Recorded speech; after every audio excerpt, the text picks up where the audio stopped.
In this video, we'll get introduced to the concept of emotions and how they arise. First, we'll learn some terminology emotion researchers use. What is an emotion? We can look at a definition of emotion and say that it's an immediate and specific response to an environmental stimulus and/or an internal thought. So here we see my daughter when she was a baby.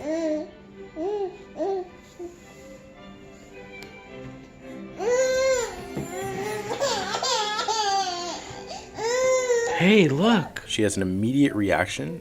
It's specific, this crying, to a particular stimulus, in this case, the removal of the bottle stimulus. Stay tuned when we talk about development later in the course to understand why this is such a traumatic experience for a baby. So, just to clarify, an emotion is different from a feeling, which we say is the subjective experience of an emotion. So, I feel scared is the feeling, the emotion is fear.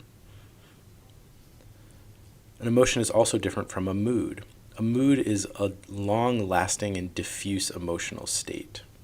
So we distinguish an overall mood from the specific and immediate response that is represented by the emotion. There are different ways to classify and describe emotions as well. One way we classify them is as primary or secondary emotions. So a primary emotion we say is an innate emotion that's evolutionarily adaptive. It came about as the result of evolutionary processes and is universal. We see these are shared across cultures. Some examples of these primary emotions would be anger, fear, sadness, disgust, happiness. We see these around the globe. Secondary emotions, however, are blends of primary emotions, or sometimes we call reactions to primary emotions secondary emotions. These might be shaped by cultural experience, and some examples are remorse, guilt, shame, love, bitterness, or jealousy. So this is one way that we can classify an emotion. We can label it a primary emotion or a secondary emotion. We can also characterize emotions in two different dimensions. We say that emotions vary in their valence and in their arousal. And these terms come from what's called the circumplex model, which was developed to describe emotions and classify them. And so our valence can go from negative to positive.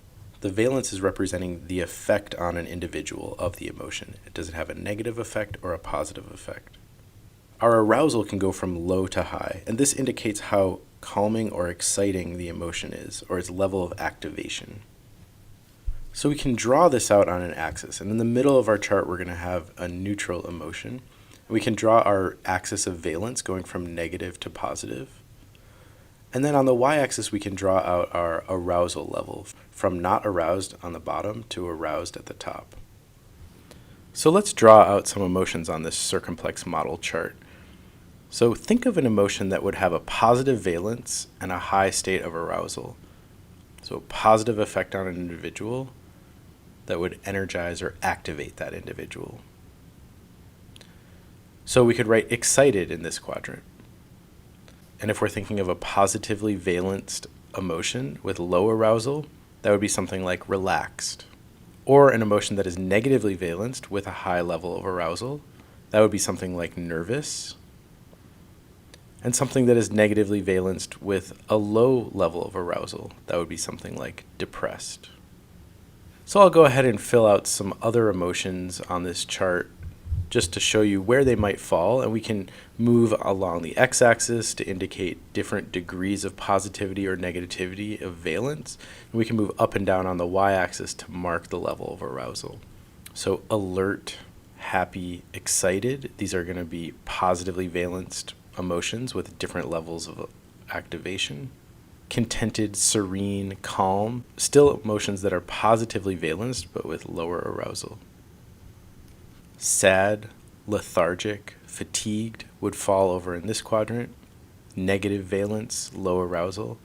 And upset, stressed, and tense would fall here with negative valence and high arousal. So you might want to pause here for a second just to kind of soak all of that in, just to see where these different emotions fall on this circumplex model. If you've ever seen someone with stage fright, or maybe you've experienced this yourself, the nervousness associated with performing or presenting to a group of people can manifest itself in physiological changes. So you might see an increase in heart rate or sweaty palms, or you might shake.